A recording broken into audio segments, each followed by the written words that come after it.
morning again, team. A lot to talk about and to get into. Shall we see what everyone's talking about? Take it away. Absolutely. Yeah.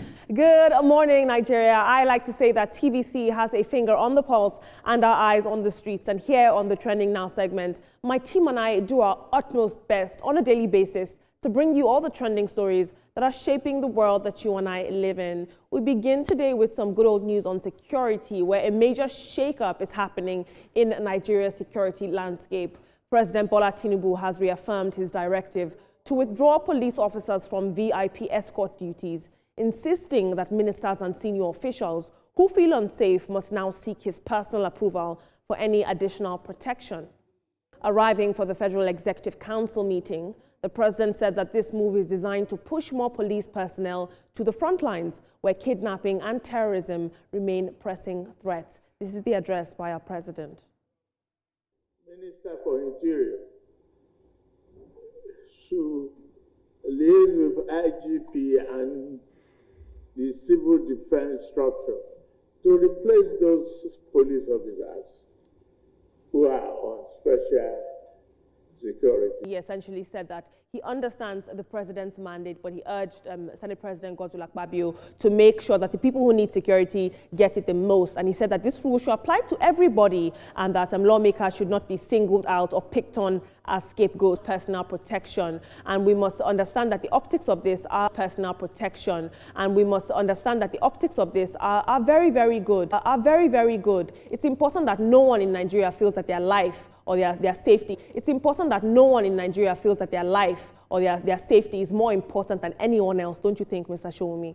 Well, I absolutely agree with Mr. President. This is the first time we're seeing a determined, president who intends to provide security for all. We have to deal with the problem. We can't keep doing the same thing the same way and expect a different result. And for the first time, they are not leaving anybody without security. If you need security, go to civil defense, and then they can make arrangement and ensure that you are protected. Interestingly, the president has even, extended this to cover ministers and National Assembly members. So I think this is the first time we're trying to do something differently from the way we used to do it.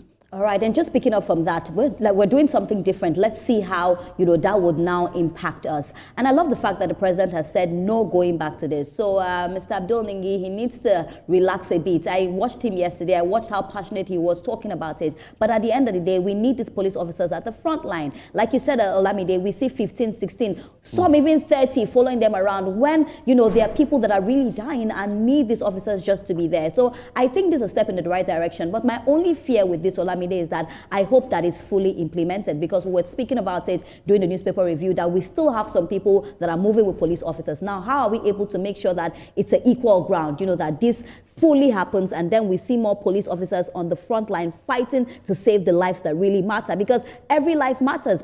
Be you a senator, be you a minister, be you a civilian, whatever you are, your life matters. So if the police officers will be there to protect us, to make sure that we eradicate this insecurity in Nigeria, then I think we go for it. The president reaffirming his position yesterday shows that he didn't make the first statement on that duress, being the president, and then we had this pressure from the United States of America and even the international community over the insecurity ravaging the country. So it is one thing to make that directive, is another thing, because the president won't be on the road, monitoring all of this. So I believe that the IGP as well as the police commissioners, DPOs will carry out this directive to letter. Otherwise, the president watches TV, that I'm very sure of. We will keep mentioning, we will keep shouting. And we do not want to see the police officers now dropping their uniforms, taking up mufti, and then carrying guns. Because if you ask some of them, choose between national service and private security, they will say private security because of the largesse. Where lies your patriotism? It should be to the Nigerian nation. Absolutely. It's worrisome to see that some leaders protested or complained about this, because if your first mandate is your people and this is a very people-centered policy, then this shouldn't bother you, especially because it's for the greater good. Thank you so much for your input, team. Still in the Senate, it was a heated debate in the Senate yesterday as lawmakers demanded an immediate suspension of the sharp rise in domestic airfares, with one-way tickets now costing a staggering 460,000 to 700,000 naira in some cases, depending on the route that you're taking. Now, during Tuesday's plenary, senators moved a motion summoning the Minister of Aviation, Festus Keyamo, senior advocate of Nigeria, to explain why prices have climbed so dramatically, especially at a time when many Nigerians are traveling for the festive season. Right now, as it stands, a one-way flight from Abuja to Lagos can range between 400 and 600,000 naira, a cost that many citizens say is simply out of reach for them and their pockets. And with our insecurity in major highways still a concern, the Senate says that the aviation sector cannot become another pressure point for struggling travelers. The minister and key industry players are expected to appear before the Senate urgently as public frustration continues to grow over what many describe as a sudden and crippling spike in ticket prices. It's very worrisome and sad to say the least. Let's have a look at social media. I'll take 3 tweets. Mr. Lai Lauren says, the concerns about rising ticket prices are valid, but it must be clearly stated that this situation is not caused by any government policy or fuel price increase. What we are seeing is largely the result of airlines adjusting prices during the high demand December season. Nigerians must not be subjected to arbitrary or exploitative fare hikes.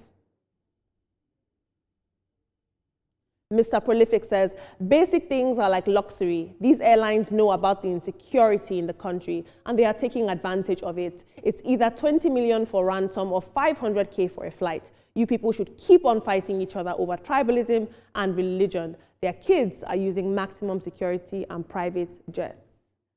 Interesting. Guy Pond says, are we pretending that we don't know the reason for the surge in prices of tickets? Fix the bad roads and insecurity. Lesser people will patronize airlines. During the newspaper team, we discussed this briefly. And, you know, I did say that I believe that traveling by air is not a luxury. It's a security issue at this point. It's not a luxury. It's a security issue. People are being forced off the roads into air, and now air is now inaccessible. There's a case of inequality in terms of our mobility as Nigerians as it stands, Mr. Showumi. There's a clear pattern, with or without security challenges. Every December, we all know is the peak period, and airlines will hike their fare. In the last 1 or 2 years, we've had explanations like, okay, the cost of foreign exchange, the Naira depreciation and all that. But since then, Naira has been appreciating. And instead of prices coming down, it's rather going up. So I think there's little the federal government can do other than to encourage more competition in that sector and also fix the roads and do more on security. And I think that will bring down the cost of airfares eventually. But there is no quick fix immediately. Mr. Biodun, I just hope for a quick fix because at the end of the day, we're looking at 400,000 naira, 700,000 naira, and we're talking about flying locally. This is not even flying outside the country. Like, how many Nigerians can pay that money? We know what happens with our roads. A lot of people don't want to travel by road because the ransom, everything, insecurity is bad, the roads are bad. So now they want to use air, and the prices are this high. I'm just happy that, you know, they've called on Festus Keyamo, and I think that they really need to speak on this. Contrary to what Ozi Ujokalu had said, you know, we cannot continue with this because a lot of people cannot fly. We talk about boosting our tourism. How do we boost tourism when people cannot even pay to go from one place to another? Olamide, I know people that just want to leave Uyo and come to Lagos, or leave Abuja and come to Lagos, and they cannot afford the fee. We know what the economy is saying. Now asking somebody to pay 400,000 naira, and mind you, some of these airlines as well, they are very greedy. Please forgive me for this. Some of these airlines, they intentionally just hike the prices, and at the end of the day, I wonder, are you not thinking about the people? Are you not thinking about Nigerians? I just pray that this meeting that they have with Aviation Minister Festus Keyamo, something really good comes out of it. We cannot keep paying those prices. Even saying that it's Christmas time where people want to travel, this is not the way to go. Well, 54 different taxes and charges account for 35% of the total airfare cost in Nigeria.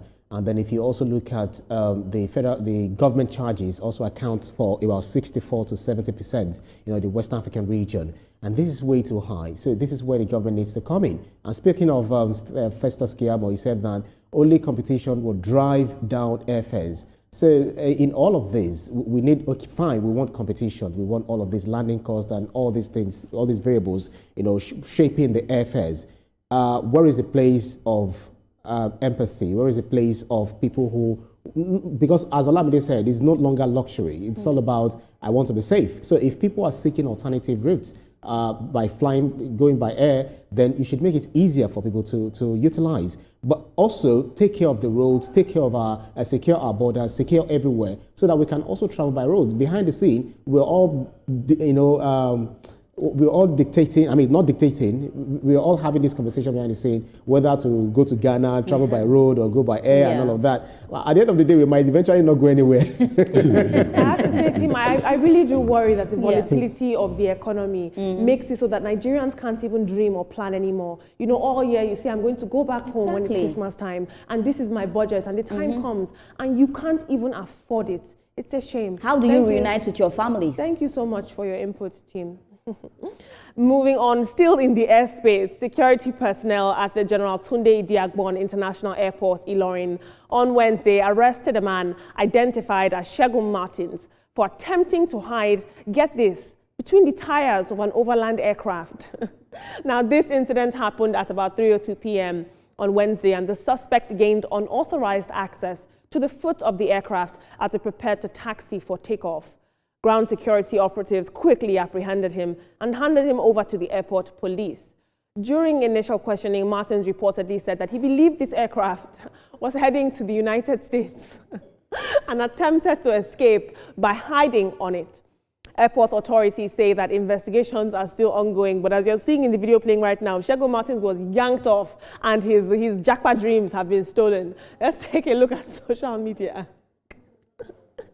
King Urbanera says they really need to leave some of these guys to actually face the results of their actions. Make you follow the plane so we can know if you go reaching destination or not. Omo Yapupa says, how exactly did he walk past through all the security and immigration to that spot? Our airport systems are just too weak. I'll take one more tweet. Atama Collins says, is Overland not a domestic flight? Probably he wants to jackpot to Abuja and is scared of being kidnapped on the road. Team, I have to say, I believe that Shegun Martins has single-handedly solved the airfare hike problem that we're having on our hands. Attach yourself to the foot of the plane and see where that takes you, completely free of charge. Very high risk, of course.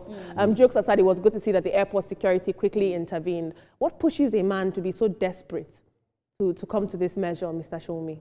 Look, the bottom line is, whether it's trying to jackpot to US or jackpot to Abuja, the fact of the matter is the guy needs to be examined more carefully. Why would you want to do that, hanging on an aircraft tires? I mean, for me, it's like wanting to commit suicide. Is this guy really okay, or does it need a psychiatric intervention? That's quite very important. I understand people go through the desert, to try and flee the country, but hanging on a tire of an aircraft, for me, that's novel.